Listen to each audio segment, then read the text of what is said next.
മാനസാന്തരത്തിന്റെ പടവുകൾ പ്രോഗ്രാമിൽ നാം ഇന്ന് പരിചയപ്പെടുന്നത് തിരുവനന്തപുരം ജില്ലയിൽ വെള്ളറടയ്ക്ക് സമീപം അഞ്ചുമരങ്കാല സ്വദേശി പാസ്റ്റർ എ ദൈവദാനത്തിന്റെ ജീവിതാനുഭവങ്ങളും സാക്ഷ്യങ്ങളുമാണ്. പാരമ്പര്യ ഹൈന്ദവ മാന്ത്രിക കുടുംബത്തിൽ ജനിച്ച കുടുംബക്ഷേത്രത്തിലെ ആരാധനകളെയും ആചാരങ്ങളെയും വിട്ടൊഴിഞ്ഞ് കഴിഞ്ഞ 51 വർഷങ്ങളായി സുവിശേഷത്തിന്റെ വയലുകളിൽ അധ്വാനിക്കുകയാണ് പാസ്റ്റർ എ ദൈവദാനം.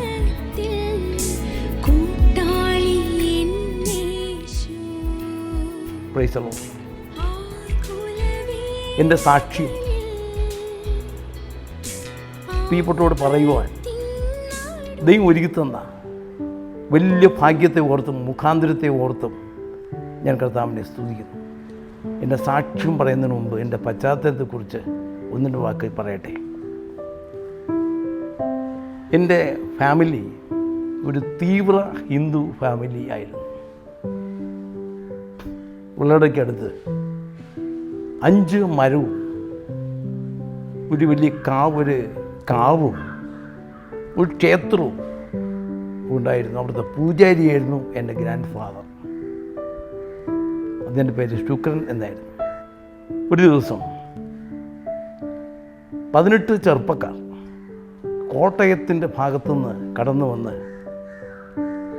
ഈ പിതാവിനോട് യേശുവിനെ കുറിച്ച് പറയുകയുണ്ടായി. അത് കഴിഞ്ഞപ്പോൾ അപ്പച്ച, യേശു അങ്ങയെ സ്നേഹിക്കുന്നു, അങ്ങയെക്കുറിച്ച് ഒരു പ്ലാനുണ്ട്, ആകയാൽ അങ്ങയ്ക്ക് വേണ്ടിയാണ് യേശു മരക്കുരിശിൽ പിടഞ്ഞു മരിച്ചത് എന്ന് പറഞ്ഞു. ഇത് കേട്ടപ്പോൾ അരിച്ചം മൂത്ത ഈ പിതാവ് പെട്ടെന്ന് നിന്ദ്യമായി ആ പ്രിയപ്പെട്ടവരെ ഉപദ്രവിച്ചു. അദ്ദേഹം വലിയൊരു അഭ്യാസിയായിരുന്നു, കളരി ആശാനായിരുന്നു, മാന്ത്രികനായിരുന്നു, വൈദ്യനായിരുന്നു. അതിൻ്റെ പ്രഹരം ഏറ്റ മാത്രയിൽ ഏറ്റ ആ വ്യക്തി അവിടെ പിടഞ്ഞ് വീണു. താൻ പിടയാൻ ആരംഭിച്ചു. തൻ്റെ ശരീരത്തിൽ നിന്ന് രോമകൂപങ്ങളിലൂടെ ബ്ലഡ് ഇങ്ങനെ ഒഴുകാൻ ആരംഭിച്ചു. രക്തത്തിൽ കുളിച്ച അവസ്ഥയിൽ പിടഞ്ഞുകൊണ്ട് വിളിച്ചു പറഞ്ഞു, അപ്പച്ച, ഞാൻ മരിച്ചു പോകും, യേശു അങ്ങയെ സ്നേഹിക്കുന്നു എന്ന് വിളിച്ചു പറഞ്ഞു. പെട്ടെന്ന് പിതാവ് ഇദ്ദേഹം മരിക്കും എന്ന് ചിന്തിച്ചിട്ട് ഓടി വന്ന് എന്തോ തട്ടി. തട്ടിയപ്പോൾ തന്നെ ഇദ്ദേഹം പെട്ടെന്ന് രക്തം നിന്നു. അദ്ദേഹം ചാടി എണീറ്റു. അദ്ദേഹം പിന്നെ വിളിച്ചു പറഞ്ഞു, അപ്പച്ച, ഞാൻ മരിച്ചു പോയാലും കുഴപ്പമില്ല, പക്ഷേ യേശു ജീവിക്കുന്നു, യേശു സാക്ഷാത് ദൈവമാണ്, യേശു അങ്ങയെ സ്നേഹിക്കുന്നു, അങ്ങയെക്കുറിച്ചൊരു പ്ലാനുണ്ട്, അങ്ങയ്ക്ക് വേണ്ടിയാണ് യേശു മരക്കുരിശിൽ പിടഞ്ഞു മരിച്ചത് എന്ന് പറഞ്ഞു. ഈ പറഞ്ഞ പ്രിയപ്പെട്ട പൈതൽ ആ കുഞ്ഞുങ്ങൾ നടന്ന് തിരിച്ചുപോയി. എന്നാൽ ഈ പിതാവ് പെട്ടെന്ന് ഇത്രയും ഉപദ്രവിച്ചിട്ടും തിരിഞ്ഞു നിന്നിട്ട് അങ്ങേ സ്നേഹിക്കുന്ന സ്നേഹവാനായ ദൈവമുണ്ട് എന്ന് പറയുന്ന ചേതവികാരം ഏതാണ് എന്ന് താൻ വ്യാകുലനായി എന്ന ചിന്താഭാരത്തിൽ താൻ മുഴുകി. താൻ തിരിച്ച് അമ്പലത്തിലേക്ക് വന്നു. എങ്കിലും തനിക്ക് സ്വസ്ഥത ഉണ്ടായില്ല. ഈ ചിന്ത തന്നെ ഭരിച്ചുകൊണ്ടേയിരുന്നു. പെട്ടെന്ന് ചവിട്ടിയ കാൽ തുടയുടെ ഭാഗത്ത് പെട്ടെന്ന് ഒരു ചൊറിച്ചിലുണ്ടായി. ആ ചൊറിച്ചിൽ അല്പം വ്രണമായി മാറി. ആ വ്രണം പഴുത്തു, അത് ക്രമിച്ചു. വേദന സഹിക്കവയ്യ. അദ്ദേഹത്തിൻ്റെ മാന്ത്രികത്തിനോ അദ്ദേഹത്തിൻ്റെ വൈദ്യത്തിനോ മരുന്നിനോ ഒന്നും യാതൊരു വ്യത്യാസം ഉണ്ടാക്കാൻ കഴിഞ്ഞില്ല. ഈ പിതാവ് വേദനയിൽ പുളഞ്ഞ് അവസാന ഘട്ടം വെല്ലൂർ ഹോസ്പിറ്റൽ തമിഴ്നാട്ടിൽ അദ്ദേഹം പോയി ഡോക്ടറെ കണ്ടു. ഡോക്ടർ ചെക്ക് ചെയ്തിട്ട് പറഞ്ഞു, അപ്പച്ച, അതായത് കാല് മുറിച്ചു മാറ്റണം, തുടയുടെ ഭാഗത്ത് മുറിച്ചു മാറ്റണം എന്ന് ഡോക്ടർ. ഇത് പറയുമ്പോൾ പെട്ടെന്ന് പിതാവ് അമ്പരന്ന് ഞെട്ടിത്തരിച്ച് എന്ത് ചെയ്യാം എന്ന് ഭാരപ്പെട്ട്, ഇത്രത്തോളം പ്രൗഢിയോടെ ജീവിച്ച ഞാൻ ഇങ്ങനെ എൻ്റെ കാല് മുറിച്ച് ഒറ്റക്കാലിനെ ജീവിക്കുക എന്നതോ വലിയ ബുദ്ധിമുട്ടായി തോന്നിയിട്ട് തനിക്ക് തന്നെ വെള്ളിയാഴ്ച ഓപ്പറേഷൻ നിശ്ചയിച്ചിരുന്നെങ്കിൽ വ്യാഴാഴ്ച അർദ്ധരാത്രി അവിടെ നിന്ന് ഇറങ്ങി സ്ഥലം വിട്ട് തിരിച്ച് അമ്പലത്തിലേക്ക് എന്നോട് യാത്ര പറഞ്ഞൊരു അമ്പലത്തിൽ തപസ് ആരംഭിച്ചു. 7 ദിവസം തപസ് ചെയ്യും. 7-ാം ദിവസത്തിനകത്ത് സത്യദൈവം വെളിപ്പെടണം. വെളിപ്പെട്ടാൽ മാത്രം പോരാ, എൻ്റെ കാല് ഈ വ്രണം പൂർണ്ണമായി കരിയണം.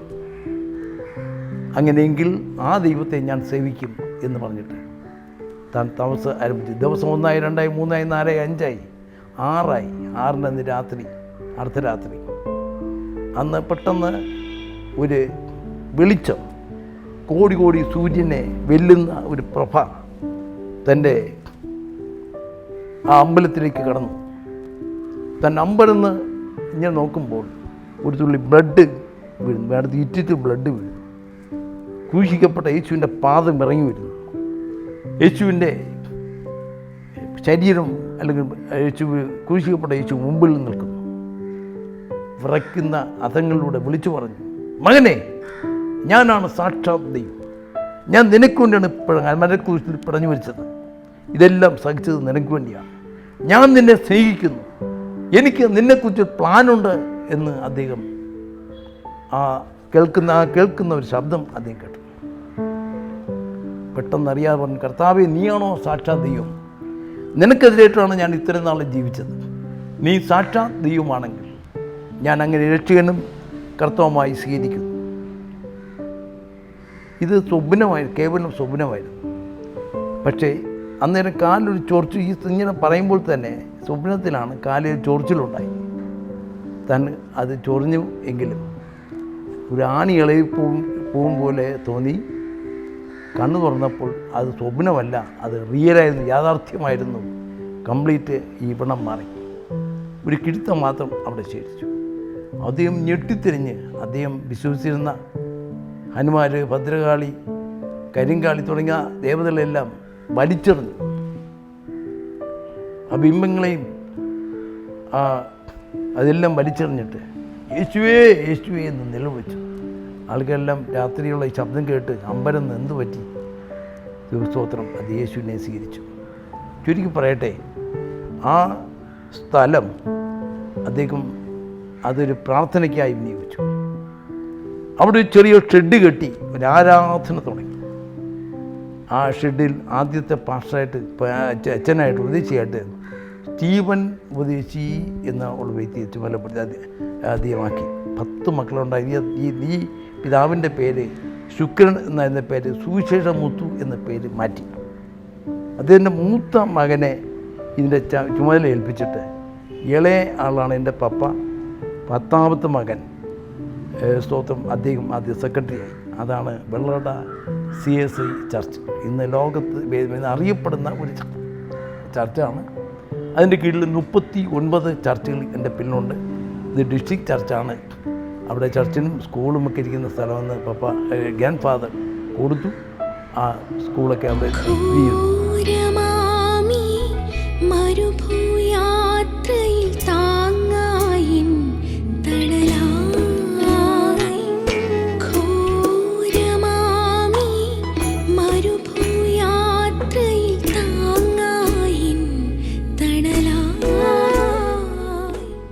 ശാരീരിക വൈകല്യങ്ങളെയും പരിമിതികളെയും മറികടന്നുകൊണ്ട് ദൈവം തനിക്ക് നൽകിയ ദർശനപ്രകാരം കേരളത്തിൻ്റെ പിന്നോക്ക വിഭാഗങ്ങൾ അധിവസിക്കുന്ന മലയോര മേഖലകളിൽ കർത്താവിൻ്റെ സുവിശേഷവുമായി കടന്നു ചെല്ലുകയാണ് പാസ്റ്റർ എ. ദൈവദാനം.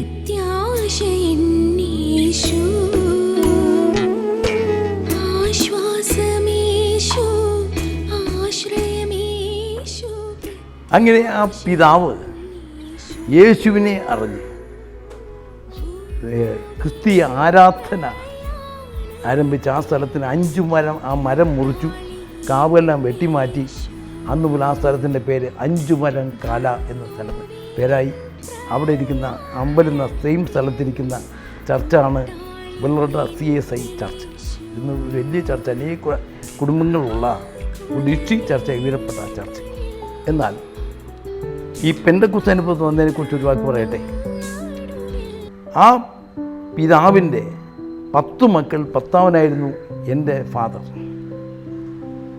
അദ്ദേഹത്തിൻ്റെ ഏറ്റവും ഇളയ മകനാണ് ഞാൻ ജനിച്ചപ്പോൾ എൻ്റെ കാല് മുടന്തനായിരുന്നു. ഒരു കാല് ഞാൻ വളഞ്ഞ വല്ലാത്ത അവസ്ഥയിലായി. എന്നെ ഈ മുടന്ത് മാറ്റുന്നതിന് വേണ്ടി വൈദ്യ കുടുംബം ആയതുകൊണ്ട് ധാരാളം ചികിത്സ ചെയ്തു. പച്ചമരുന്നും ചികിത്സയും മാന്ത്രികമൊക്കെ ചെയ്തു. പക്ഷേ മരുന്നിൻ്റെയും മറ്റും റിയാക്ഷൻ കൊണ്ട് ശരീരമൊക്കെ കറുത്തിട്ടുണ്ട്.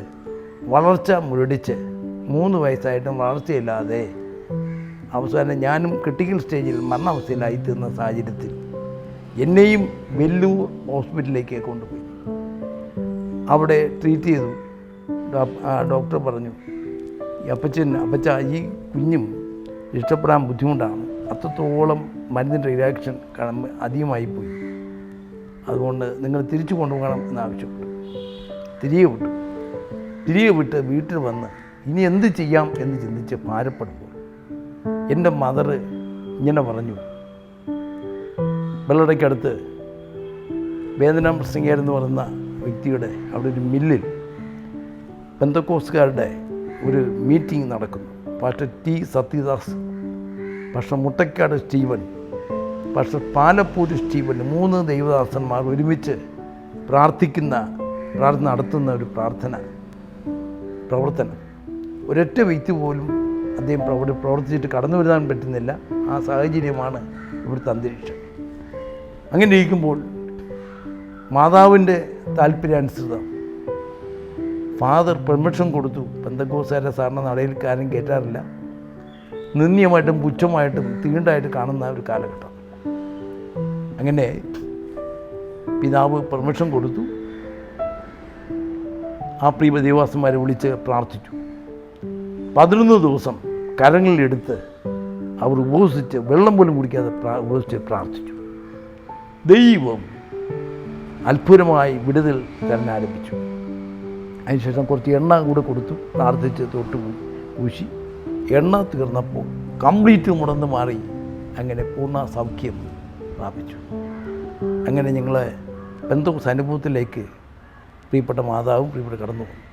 ആരംഭകാല വിശ്വാസികൾ എന്ന് പറഞ്ഞാൽ എൻ്റെ മദർ ഒന്ന് രാമേശ്വരം പാസ്റ്റർ എം പൗലൂസ് എന്നറിയപ്പെടുന്ന കടന്നു ദാസൻ, അദ്ദേഹത്തിൻ്റെ മാതാവ് എൻ്റെ പപ്പയുടെ സഹോദരി, പള്ളിയുടെ തൊട്ടടുത്ത് തന്നെ താമസിക്കുന്ന ഒരു വിലപ്പെട്ട കർത്താവിൻ്റെ ദാസി. ഈ 3 സ്ത്രീ സൗര്യമാരായിരുന്നു. അവർ ഭർത്താക്കന്മാരാരും രക്ഷിക്കപ്പെട്ടിരുന്നില്ല. ത്യാഗോജ്ജലമായി ഒരു കാഹളം ഊതി ദേശം മൊത്തം ഇങ്ങനെ ഊതി പ്രവർത്തിച്ച ഒരു സാഹചര്യം ഓർക്കുന്നു.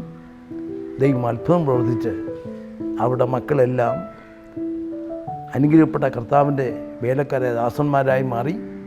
ലോക അറിയപ്പെടുന്ന മിഷണറിമാരായി മാറി. ദൈവത്തിൻ്റെ സ്തോത്രം. ആ അവസ്ഥയിൽ ഞാനിങ്ങനെ ആ സാഹചര്യത്തിൽ എൻ്റെ മദർ, എൻ്റെ ഗ്രാൻഡ് മദർ, എൻ്റെ അമ്മയുടെ അനുജത്തി ഒരു പ്രത്യേക അസുഖം, ജന്യവാത ജ്വരം എന്ന് പറയുന്ന അസുഖത്തിൽ മരണാവസ്ഥയിൽ പിടയുമ്പോൾ അവരെ അമ്മച്ചി ഗ്രാൻഡ് മദറും കൂടി കൂട്ടിക്കൊണ്ടുവന്ന് പ്രാർത്ഥിച്ചു. അത് ദൈവം പിടിപ്പിച്ചു. അങ്ങനെ അവർ അവിടെ പോയി അവിടെ എല്ലാം കൂടി ചേർന്ന് ഒരു പ്രവർത്തനം ആരംഭിച്ചു. ഇന്ന് ഷാരോൺ ഫെലോഷിപ്പിൻ്റെ അനുഗ്രഹിക്കപ്പെട്ട ചർച്ചയായി അത് തുടർന്നു. ആനാവൂർ അവിടെ നിന്ന് വന്ന് രക്ഷിക്കപ്പെട്ട പ്രിയപ്പെട്ടവർ അവിടെ നിന്ന് പോയി പല പ്രവർത്തനങ്ങൾ ആരംഭിച്ചു. അതിൽ നിന്നാണ് അസംബ്ലീസ് ഓഫ് ഗോഡ് അവിടെ വ്യാപിച്ചു. IPC സഭ അവിടെ ഉണ്ടാകേണ്ടതായി. ചർച്ച് ഓഫ് ഗോഡിൻ്റെ പ്രവർത്തനം അവിടെ ഉണ്ടാകേണ്ടതായി. ധാരാളം ഇൻഡിപെൻഡൻറ്റ് പ്രവർത്തനങ്ങൾ ഉണ്ടാകേണ്ടതായി തീർന്നു. ശക്തമായ ദൈവപ്രവൃത്തി ആ ദേശത്ത് വ്യാപിക്കേണ്ടതായി തീർന്നു. ഇവിടെയും അഞ്ചുപുരങ്കാല ദേശത്ത് ശക്തമായ ഉണർവ് വ്യാപരിച്ചു. വെള്ളടയിൽ ഉണർവ് വ്യാപിച്ചു. അനേക കുട്ടികൾ, സൺഡേ സ്കൂൾ പഠിച്ച കുട്ടികളെല്ലാം പാസ്റ്റേഴ്സായി. അങ്ങനെ പെന്തക്കോസ്ത് പ്രവർത്തനം ഞങ്ങൾ ഏറിയിൽ നിന്ന് ദേശങ്ങളിൽ, അത് രാജ്യങ്ങളിൽ, ലോകം മൊത്തം വ്യാപിപ്പാൻ മുഖാന്തരമായ ഒരു പ്രവർത്തന മുഖാന്തരം ഉള്ളെടുക്കുവാൻ ഈ ദേശത്ത് ദൈവം അങ്ങനെ സഹായിച്ചു. ഞാൻ 1955 മെയ് 15 എൻ്റെ ജനനം. എൻ്റെ സ്കൂൾ വിദ്യാഭ്യാസം പൂർത്തിയാക്കി ഞാനിവിടെ തല്ലിപ്പടിയായിപ്പോയ ഒരു സാഹചര്യം ഉണ്ടായത്. കാരണം വീട്ടിലെല്ലാം ചുറ്റെല്ലാം കളരിയാണ്. അങ്ങനെയുള്ള സാഹചര്യത്തിൽ വളർന്നതുകൊണ്ട് അല്പം കുഴപ്പക്കാരനായി മാറി. എങ്കിലും 1972 ജൂൺ മാസത്ത് എന്നെ ബൈബിൾ കോളേജിൽ പഠനം പോകാൻ കർത്താവിടെയാക്കി. ഞാനും എൻ്റെ അമ്മയുടെ അനുജത്തിയുടെ മകൻ പാസ്റ്റർ ക്രിസ്തുദാസ് എന്നറിയപ്പെടുന്ന ദേവാസനം ഒരുമിച്ച് തിരുവല്ല ഷാരോൺ ബൈബിൾ ഇൻസ്റ്റിറ്റ്യൂട്ടിൽ കടന്നുപോയി ദൈവവചനം പഠിപ്പാൻ. 1975 കാലഘട്ടം അവിടെ പഠിച്ച് പൂർത്തീകരിപ്പാൻ ദൈവം ഭാഗ്യം തന്നു. അക്കാലഘട്ടത്തിൽ എന്നോടൊപ്പം പഠിച്ച അനേക ദൈവദാസന്മാർ, ഇന്ന് ഉന്നത ദൈവദാസന്മാരാണ് master Paul Gopalakrishnan Nair, master TM Kuruvila, സ്തോത്രം തുടങ്ങിയ അനേക ഉന്നത ദൈവദാസന്മാരോടൊപ്പം പഠിപ്പാനൊക്കെ ദൈവം ഭാഗ്യം തന്നു. 1975 മിനിസ്ട്രിക്ക് ഞാൻ ഇറങ്ങി. 76 ആദ്യം ആലത്തൂർ സഭാ ചർച്ചിൻ്റെ പ്രവർത്തനം ആരംഭിച്ചു. അടുത്ത ചപ്പാത്തുങ്കരയിൽ പ്രവർത്തിപ്പാൻ കർത്താവ് ഭാഗ്യം തന്നു. ഇങ്ങനെ പ്രവർത്തിക്കവേ 1980 എഫക്റ്റീവ് ഇവാഞ്ചലിസം എന്നറിയപ്പെടുന്ന ഒരു പ്രത്യേക മീറ്റിംഗ് ഞാൻ അറ്റൻഡ് ചെയ്യുമ്പോൾ ദൈവാത്മാവ് എന്നോടൊരു ചോദ്യം ചോദിച്ചു. എടാ കുഞ്ഞേ, ചക്കരി ചുറ്റിയങ്കട്ടെ കാളയെപ്പോലെ ഒരു ചർച്ചിനകത്ത് വട്ടം കിടന്ന ശുശ്രൂഷയാണോ? ആയിരങ്ങൾ യേശുവിനെ അറിയാൻ നഷ്ടപ്പെടുമ്പോൾ, നശിക്കുമ്പോൾ യേശുവിൻ്റെ യൗവനത്തുള്ളിലേക്ക് നിനക്ക് ഊറ്റിയെങ്കിൽ നിന്റെ യൗവനത്തിൽ നടന്ന് ഇറങ്ങി പ്രവർത്തിക്കാമോ? ഇടങ്കയും വലങ്കയും തിരിച്ചറിയാൻ കഴിയാത്ത അനേക ആദിവാസികൾ നഷ്ടപ്പെടുന്നു, പോകാമോ എന്ന് ചോദിച്ചപ്പോൾ പോകാമേ എന്ന് സമ്മതിച്ച് പ്രാർത്ഥിച്ച് ദൈവം തീരുമാനിച്ചു. പക്ഷേ PJ തോമസ് എന്നറിയപ്പെടുന്ന ഷാരോണിലെ അതിൻ്റെ ഡയറക്ടറായിരിക്കുന്ന പാസ്റ്റർ വിലപ്പെട്ട ദൈവദാസൻ പ്രാർത്ഥിച്ച് എന്നെ വയനാട് പോകാൻ കർത്താവ് ഭാഗ്യം തന്നു.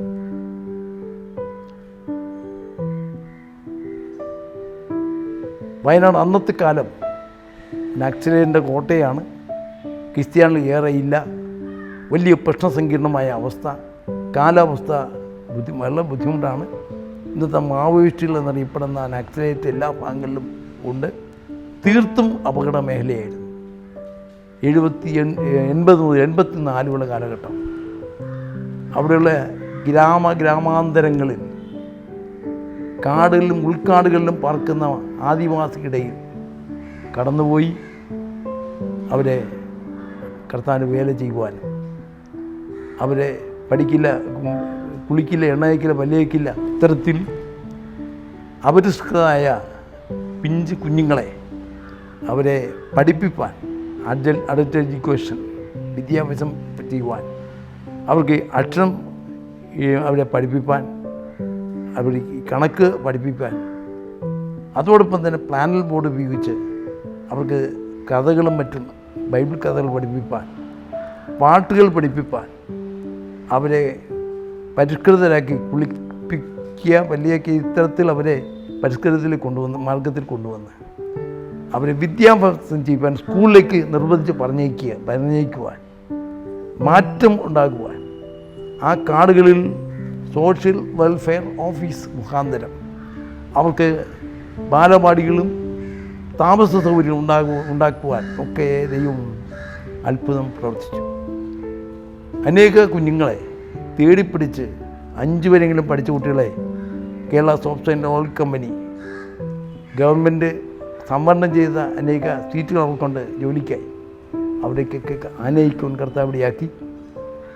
സ്കൂളുകളിൽ കലോത്സവങ്ങളൊക്കെ പങ്കെടുപ്പിച്ച് അവരെ അത്തരത്തിൽ അവരെ കലാബോധത്തിൽ വളർത്തിയെടുക്കുവാൻ കഴിഞ്ഞു. ഒരു എക്യുമെനിക്കൽ പ്രോഗ്രാം സംഘടിപ്പിച്ച് എല്ലാ സഭകളെയും ഒന്നിപ്പിച്ച് ഒരു ക്രൈസ്തവ പ്രോഗ്രാം നടത്തുവാൻ കർത്താവിടെയാക്കി. ഒരു വലിയ ദൈവപ്രവൃത്തി അവിടെ വെളിപ്പെടുവാൻ ദൈവം ഒരു പരിധിവരെ മുഖാന്തരം ഒരുക്കി.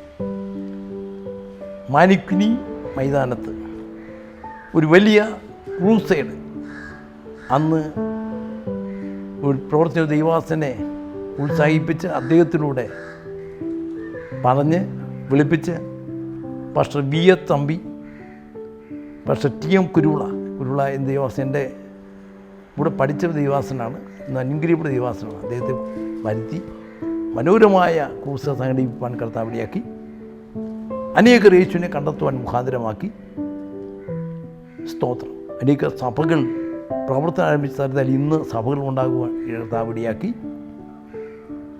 805 ഒപ്പിട്ട പക്ഷെ എനിക്കെതിരെ കൊടുത്ത് എന്നെ കൊല്ലുമെന്ന് ഭീഷണിപ്പെടുത്തിയ സാഹചര്യം ഉണ്ടായെങ്കിലും അവിടെയും ധൈര്യത്തോടെ നിന്ന് ദൈവം ഏൽപ്പിച്ച ദൗത്യം പൂർണ്ണമായി വിനിയോഗിക്കണം, നിർവഹിക്കണം എന്ന ചിന്തയിൽ പ്രയോജനപ്പെടുത്തുവാൻ കർത്താവ് ഇടയാക്കി. ആ ദേശം മൊത്തം നടന്ന് ശക്തിയോടെ സുവിശേഷം അറിയിച്ച് പ്രവർത്തിപ്പാൻ അവിടെ എല്ലാ ദൈവദാസന്മാരെയും ഒറ്റക്കെണ്ണിയായിട്ട് കണിയമാലോ കോർത്ത് ചില പ്രോഗ്രാംസൊക്കെ ചെയ്യുവാനൊക്കെ ദൈവം അനുഗ്രഹിച്ചു. 80 മുതൽ 84 വരെ ആ പ്രവർത്തനം കഴിഞ്ഞ ശേഷം 80 നാട്ടിൽ വന്നു. ഞാൻ പ്രവർത്തിച്ച ചാരോടിൽ എനിക്ക് അവസരം കിട്ടാഞ്ഞതുകൊണ്ട് ട്രിവാൻഡ്രത്ത് ഹോളി പെൻഡകോസ്റ്റൽ മിഷൻ എന്ന തങ്ങളുടെ ദൈവദാസൻ എന്നെ വിളിച്ചു. ഞാൻ അവിടെ പോയി. അവിടെ സ്തോത്രം ഒരു ചർച്ച ഉണ്ടായിരുന്നെങ്കിലും കേവലം 4 വർഷം കൊണ്ട് 39 ചർച്ച് കേരളം മൊത്തം കേരളത്തിൻ്റെ എല്ലാ ഭാഗങ്ങളും ആരംഭിപ്പാൻ കർത്താവ് ഭാഗ്യം തന്നു. അനേകരെ സ്നാനപ്പെടുത്താൻ കർത്താവ് ഇടയാക്കി. 84 വേറ്റിനാട് എന്നറിയപ്പെടുന്ന സ്ഥലത്ത് ഒരു സൺഡേ സ്കൂൾ ആരംഭിച്ചത് ഇന്നൊരു വലിയ ചർച്ചായി. പക്ഷേ മണിക്കുട്ടൻ എന്ന ദിവാസൻ അവിടെ പ്രവർത്തിക്കുന്നു. പ്രൈസളോ. അതിനുശേഷം തിരിച്ച് സ്തോത്രം തമിഴ്നാട്ടിൽ പേച്ചുപറയുടെ മറുകരയിലുള്ള തച്ചമല, കടപ്പാറ, മുടവമ്പറ്റ, എട്ടാംകുന്ന്, മലപ്പത്തങ്ങര, പ്ലാവല തുടങ്ങിയ മലകളിൽ ആദിവാസികൾ പ്രവർത്തിപ്പാൻ കർത്താവ് അവസരം തന്നു. കേരളത്തിലും അമ്പൂരിയുടെ സ്തോത്രം അടുത്ത് അവിടെ അനേകം മലകളിൽ പ്രവർത്തിപ്പാൻ കർത്താവ് ഇടയാക്കി. സ്തോത്രം. പുലിമലയ്ക്ക് പോകുന്ന വഴിക്ക് ഒരു മുതല 87 തോന്നുന്നു ഞാൻ ചവിട്ടാൻ തുടങ്ങിയത് അതിന് മുതല വായിക്കാത്ത പക്ഷേ ദൈവം എന്നെ രക്ഷിച്ചു.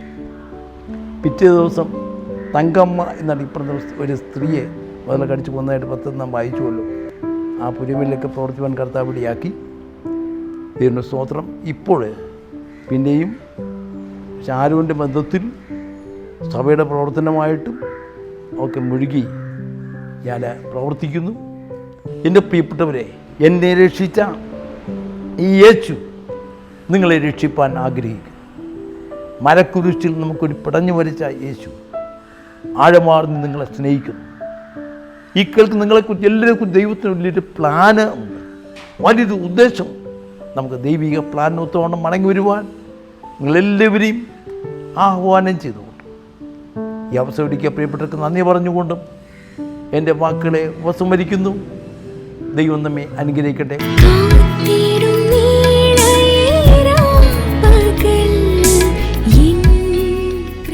പാരമ്പര്യ പൈതൃക വിശ്വാസങ്ങളെ വിട്ടുകൊണ്ട് കർത്താവിൻ്റെ സാക്ഷിയായി സ്വീകരിച്ച് കഴിഞ്ഞ 51 വർഷക്കാലമായി സുവിശേഷത്തിൻ്റെ വയലുകളിൽ അധ്വാനിക്കുന്ന തിരുവനന്തപുരം ജില്ലയിൽ വെള്ളറട അഞ്ചുമരം കാല സ്വദേശി പാസ്റ്റർ എ ദൈവദാനത്തിൻ്റെ ജീവിതാനുഭവങ്ങളും സാക്ഷ്യങ്ങളും പങ്കുവച്ചുകൊണ്ട് മാനസാന്തരത്തിൻ്റെ പടവുകൾ ഇന്നത്തെ അധ്യായം ഇവിടെ പൂർണ്ണമാകുന്നു.